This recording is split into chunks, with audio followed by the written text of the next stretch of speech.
Աշխարհի տարբեր երկրների ղեկավարների հեռախոսային եւ ինտերնետային հաղորդակցությանը հետևելու եւ ԱՄՆ-ի ազգային անվտանգության գործակալության կողմից այդ բոլոր տեղեկությունները հավաքագրելու փաստը զայրույթի մեծ ալիք է բարձրացրել Եվրոպայում ԱՄՆ-ի դաշնակից պետություններում։ Աղմուկ, որը ստիպում է երկրի կոնգրեսին նոր սահմանափակումներ դնել գաղտնի գործակալությունների գործունեության վրա։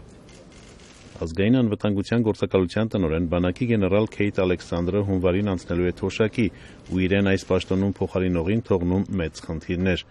Ամենամեծ խնդիրն իհարկե այս գործակալության հեղինակությունը նորից բարձրացնելն է, դաշնակիցների վստահությանն արժանանալը։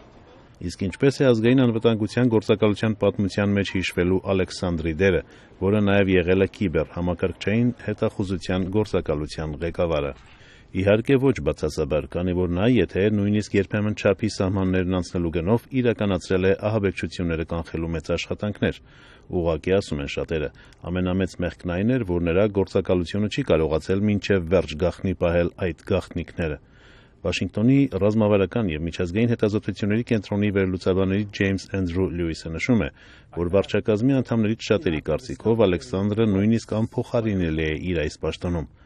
Ազգային անվտանգության գործակալության նախկին աշխատակից Ջորջ Բուշ կրտսերի օրոք գաղտնիքներ բացահայտած Ուիլյամ Բինին ասում է, թե այդ գործունեությամբ ազգային անվտանգության գործակալությունը ոտնահարում է ԱՄՆ-ի սահմանադրությունը։ Նա նաև հարցականի տակ է դնում նման գաղտնալսումներով ահաբեկչական գործողությունները կանխելու անհրաժեշտությունը։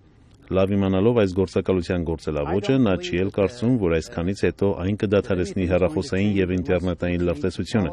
Դրա համար հարկավոր է մշակել այս գործակալության նոր քաղաքականություն, ասում է նա։ Սակայն չնայած նման տեսակետներին, բարձրացված աղմուկը ստիպելու է, որ նախագահ Օբամայի կողմից այս պաշտոնում ներկայացված հաջորդ թեկնածուն ավելի սերտ կապեր ունենա կոնգրեսի հետ եւ ավելի հաշվետու լինի օրենսդիր մարմնին ու ոչ թե լրտեսի, այլ ավելի սերտորեն համագործակցի ԱՄՆ-ի եվրոպական դաշնակիցների հետ։ Արամ Վանեցյան, Ամերիկայի ձայն, Վաշինգտոնից։